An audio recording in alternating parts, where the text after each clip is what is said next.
Hi, let's study with me as a 10th grader. So, welcome back to my channel. Let me show you how I spend a random day in my life. Basically, this vlog going to be a after school routine as a 10th grader. So भाई usually मैं 2 बजे तक school से घर आ जाती हूँ. After that मेरा एक ही टारगेट होता है जो कि होता है स्टडी करना. मोस्ट ऑफ द टाइम मैं स्टडी नहीं करती हूँ. एक था आज का दिन इसमें से ही मेरा स्टडी करने का बिल्कुल भी मन नहीं कर रहा था लिटरली.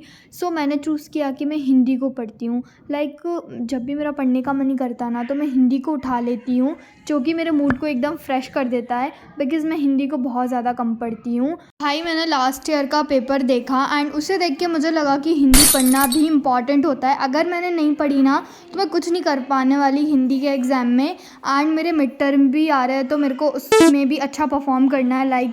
सो मैंने सोचा कि मैं सारे जो कवि के परिचय होते हैं ना पोइट्स का इंट्रोडक्शन वो सारा कंप्लीट कर लेती हूँ.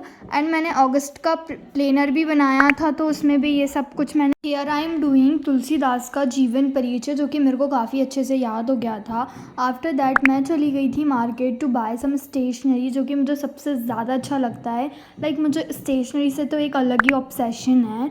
मैं वहाँ से आने के बाद डायरेक्टली पढ़ने के लिए बैठ गई थी. यहाँ पे मैं कर रही थी केमिस्ट्री का chapter 4 carbon and its compound जो कि अभी करेंटली मेरे बैच में चल रहा है एंड मैं भी इसे कर रही हूँ साथ ही साथ में.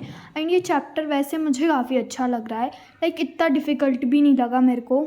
एंड भाई जो केमिस्ट्री का 3rd चैप्टर है वो मुझे काफ़ी गंदा लगता है. मेटल्स एंड नॉन मेटल्स वो स्टार्टिंग में मेरे को ठीक ठाक लगा था बट जैसे जैसे वो आगे गया ना मेरे को वो बहुत गंदा लगने लगा.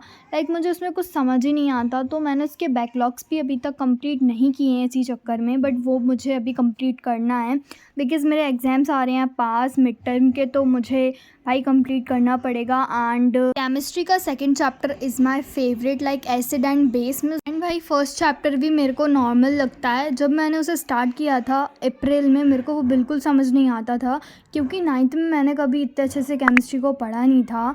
एंड या गाइज ये सब कुछ मैंने रिवाइज़ किया था आज. आफ्टर दैट मैं करने के लिए बैठ गई थी पॉलिटिकल की NCERT reading of 2nd chapter federalism की बिकॉज़ ये चैप्टर मेरे मिड टर्म में आने वाला है तो मुझे इसे कंप्लीट करना था प्रॉपरली.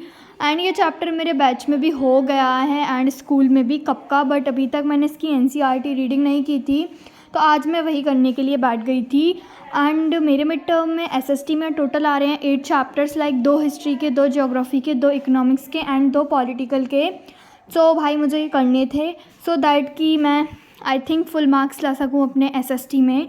ये मेरा टारगेट है बट अब देखते हैं. वो तो एग्ज़ाम देख के मेरे को पता चलता है भाई मेरे कितने मार्क्स आने वाले हैं. बाय द वे SST में तो मुझे लग रहा है कि आ जाएंगे भाई मेरे फुल मार्क्स बिकॉज़ मेरे चैप्टर्स अच्छे से क्लियर हैं बट मुझे उन्हें रिवाइज़ करने की ज़रूरत है. एंड जो 2-3 चैप्टर हैं वो मुझे करने हैं.